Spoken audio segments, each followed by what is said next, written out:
Fala pessoal, bem-vindos aqui à aula 2 do módulo 2 do nosso curso Cripto do Zero. Nessa aula nós vamos focar nos principais temas que envolvem aí o Bitcoin como hardware, especificamente mineração. Antes de mais nada, eu vou voltar aqui na aula anterior, na nossa aula sobre Bitcoin Software e novas soluções, e vou passar para vocês um ponto que ficou faltando. Por algum motivo, eu não organizei aqui esse último slide, que é a questão das atualizações que houveram na rede do Bitcoin no passar do tempo, né? Eu quero falar aqui das principais atualizações. Vocês viram que nessa aula anterior nós pegamos aí principais qualidades do Bitcoin, nós pegamos as principais funções da blockchain, do software do Bitcoin, falamos sobre halving, falamos sobre a segurança da rede, a teoria dos jogos na rede do Bitcoin e finalizamos com novas soluções, que foi o slide anterior. E aí, para finalizar essa aula, eu quero trazer aqui nesse slide as principais atualizações que houveram e um pouco sobre a mempool, o que é a mempool do Bitcoin. Então, as principais atualizações que aconteceram na rede foram atualizações como a SegWit em 2017, onde foi possível otimizar a quantidade de dados, de espaço de dados em um bloco. Depois nós tivemos a Taproot, que foi uma das mais importantes atualizações na rede do Bitcoin, que trouxeram aí importantes upgrades para que a rede possa receber novas soluções, que é o caso dos protocolos como BRC20, Ordinals e Runes, como a gente viu no slide anterior. Então foi através da Taproot que foi possível implementar programação na rede do Bitcoin. Por isso que é uma das atualizações mais importantes de todos os tempos.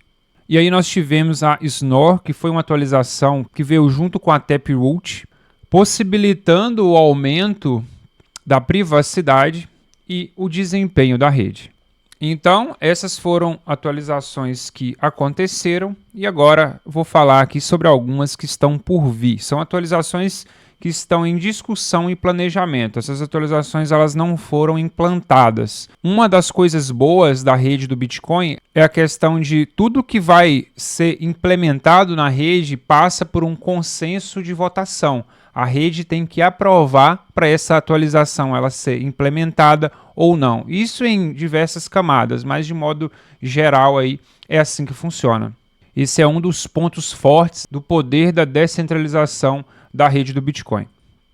E aí nós vamos ter código de opções de saída OPCTV, que visa aí facilitar transações mais avançadas e eficientes. E aí temos também assinaturas BLS, que torna possível agregar várias assinaturas em uma única, deixando as transações ainda mais leves e rápidas. E nós vamos ter também melhorias na Lightning Network, que é a principal camada 2, a primeira camada 2 de transações. O foco dela é transações para pagamentos, transações rápidas e instantâneas.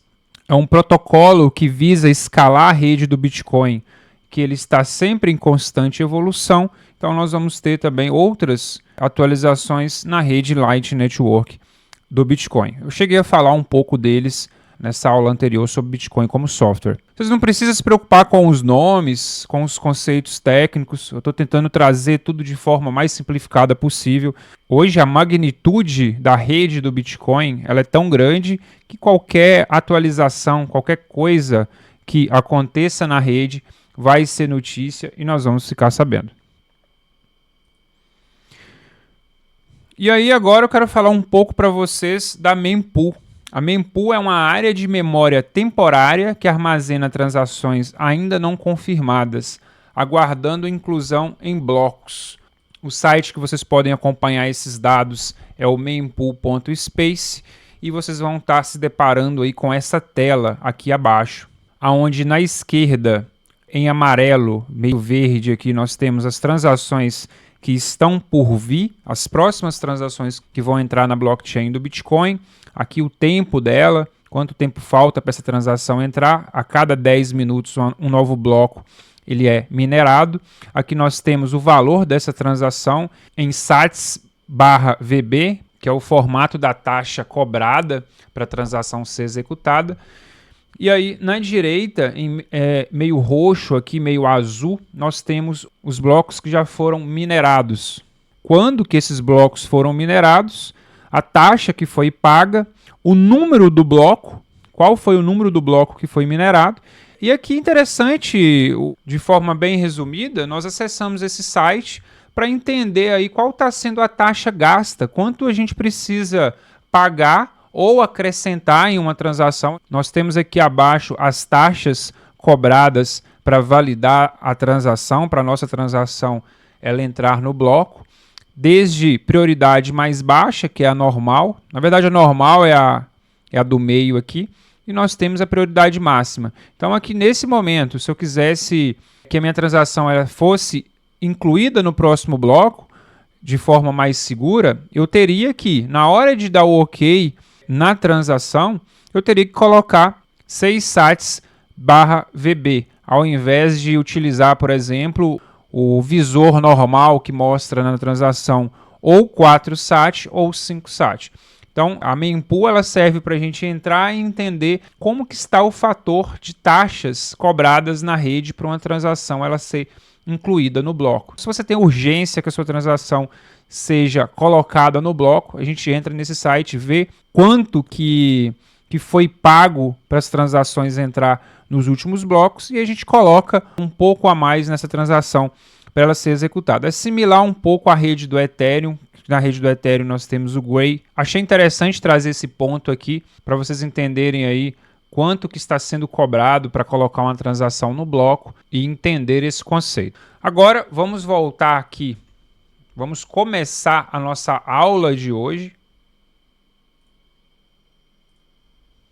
O objetivo principal dessa aula é que ao final dela vocês consigam entender aí os conceitos principais do Bitcoin como hardware, colocando aqui como foco a mineração. Ao final dessa aula você vai entender melhor como que funciona o mecanismo de consenso da rede do Bitcoin, o Proof of Work.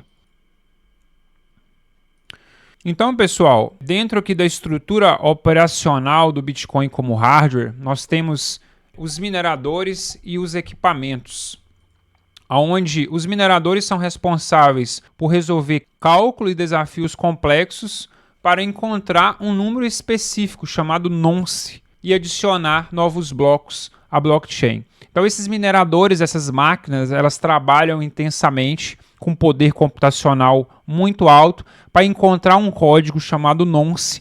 Encontrando esse código é possível resolver esse puzzle do Bitcoin e aí então adicionar um novo bloco à blockchain. Esse mecanismo é chamado de Proof of Work, utiliza funções de hash, que é o que garante a rede segura e funcionando.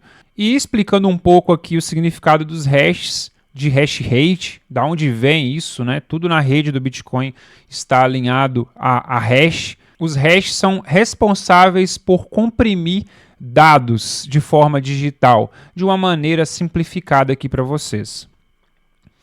Esse processo de mineração ele é competitivo e requer alto poder computacional. Atualmente usa-se equipamentos especializados como ASICs, são máquinas, hardwares específicos para mineração, buscando utilizar energia renovável ou países aí que a energia ela é barata, porque o custo, o gasto de eletricidade ele é muito alto. E hoje em dia, para que isso funcione de maneira efetiva, são utilizadas milhares de máquinas ASICs no processo. Eu vou deixar para vocês um vídeo mostrando uma das maiores mineradoras do mundo, chamada Core Scientific, que está localizada nos Estados Unidos, nos estados da Carolina do Norte e da Geórgia.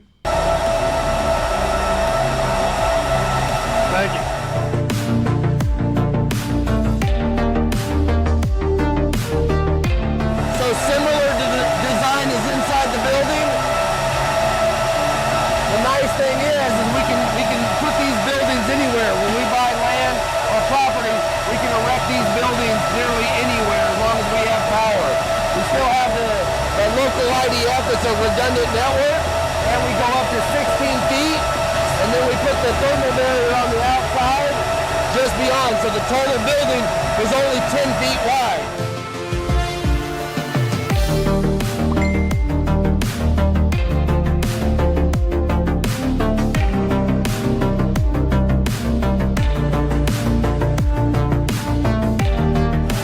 These are special washable filters. They take down the dust particulates and the humidity in the same filter based on the mesh inside there. And they're all reusable, so we don't waste any paper filters, so we're environmentally conscious. Just take these out, spray them down, and put them back up. Yeah, we saw some of them being cleaned at the marble facility. Russell said that you guys there's a guy employed full time just for filter washing. Non-stop. Yeah.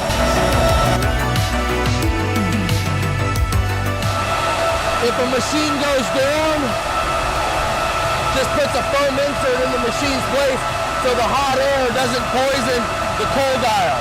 So this is just a foam, same type of material, real low tech way to keep the poisoning from returning back to the cold dial.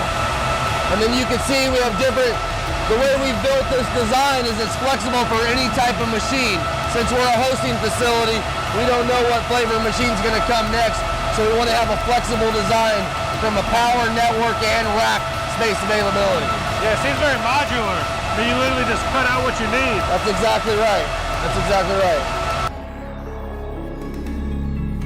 So these are the BitFury B8s. Our electrical distribution for 225. We had to modify it slightly to be prepared for them. But as you can see, they're stacked 5 in a row.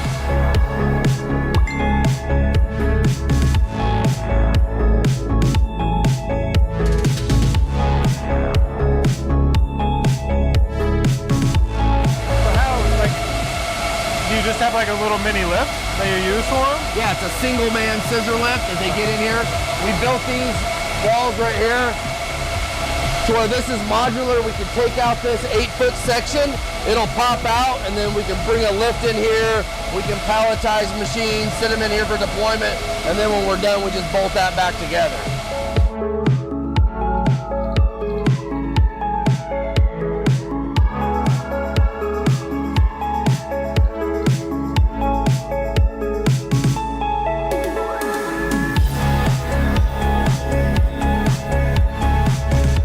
So this looks like it's just a brand new deployment.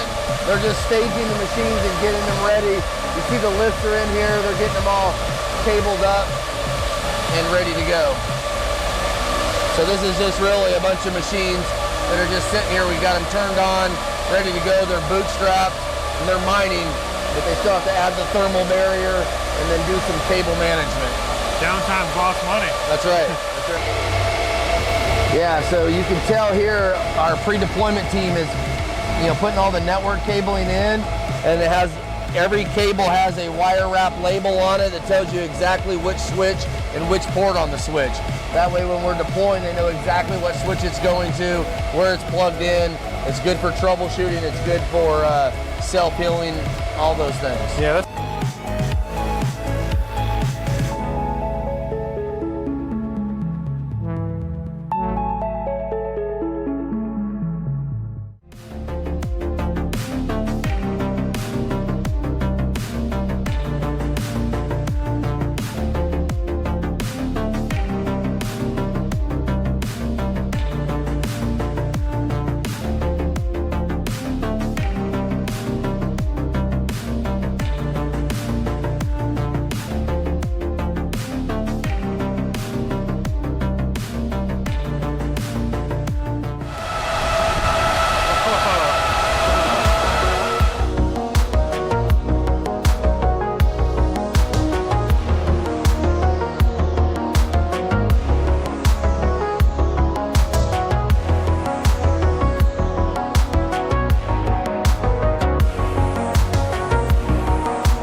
on the rack, they're replacing fans and PSUs. They're putting it into their ticketing system, and then after they're done, if they can't fix it on the rack, they put it on the cart and take it into repair. Which that's what I'm going to take you through here in a moment.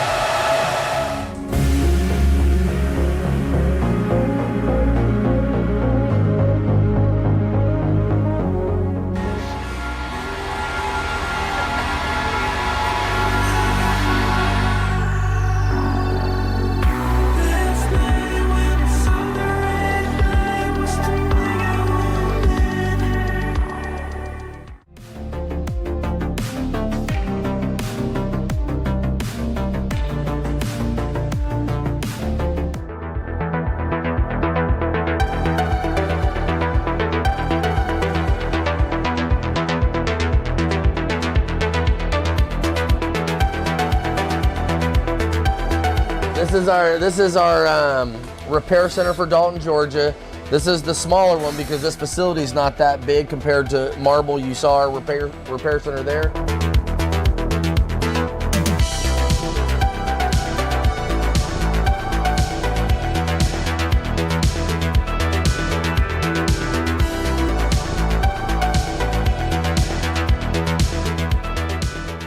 Então, nesse vídeo aí deu para vocês entenderem a quantidade de máquinas que são utilizadas, como que é a logística e organização dessas máquinas, e essa aí é uma das principais mineradoras do mundo, avaliada em bilhões de dólares.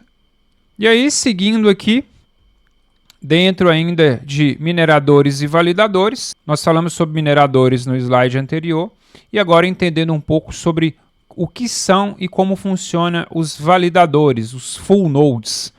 Full nodes são computadores que rodam o software completo do Bitcoin, mantendo uma cópia da blockchain e validando as transações e blocos criados pelos mineradores, garantindo a descentralização e a resiliência da rede. Posso adiantar aqui que esse full node, para rodar um full node hoje, é necessário mais de 500 GB. O tamanho da blockchain do Bitcoin hoje ultrapassa 500 GB. Temos modelos menores também para ser um validador, não precisa ser um full node, mas o ponto principal aqui é entender que desse ponto, desses full nodes distribuídos pelo mundo, como está nessa imagem aqui do lado, é que vem o termo aí principal de descentralizado. São milhares de full nodes espalhados pelo mundo, responsável aí por validar, por verificar essas transações e trazer mais segurança para a rede do Bitcoin. Eles não participam da mineração e não competem para adicionar blocos. Os validadores são diferentes de mineradores, mas fiscalizam a rede, verificando se as regras estão sendo seguidas. Bom, aqui acabou entrando repetido. Vou deletar aqui.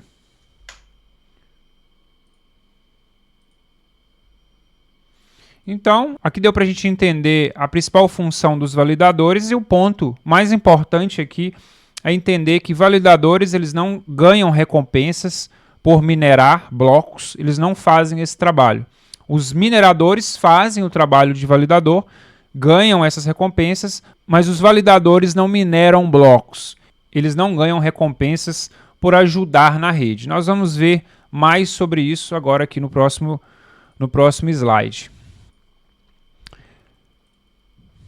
Então, como eu disse, os validadores não participam aí efetivamente da mineração, eles não ganham nada por isso. A vantagem por rodar um node, por ser um validador na rede do Bitcoin, sendo ou um full node ou um pruned node, que é um node desmembrado, aí, um node menor, dá aos usuários mais controle e independência. Eles podem verificar suas próprias transações sem precisar confiar em terceiros. Então, esse é o principal motivo, aí, o principal ponto das pessoas atuarem como validadores da rede. Muitas das pessoas utilizam esse meio para não necessitar, não centralizar a privacidade das suas transações. Uma forma aí de utilizar o Bitcoin com mais privacidade, eu disse no começo da aula de Bitcoin como software que o Bitcoin ele não é 100% privado, é você conseguir utilizar as funções que a rede oferece e então você consegue aí ser o mais próximo de anônimo e privado possível. E ser um validador é um desses meios. Pessoal, então essa foi a aula aqui de Bitcoin como hardware, onde eu trouxe aí a parte dos mineradores, dos validadores e dos equipamentos utilizados hoje em dia para isso. Na próxima aula nós vamos falar sobre o Bitcoin como criptoativo, abordando aí várias questões importantes para fechar aqui esse entendimento sobre o Bitcoin e toda a sua rede. Espero que vocês tenham gostado. Qualquer dúvida, mandem aí na plataforma. Nos vemos na próxima aula.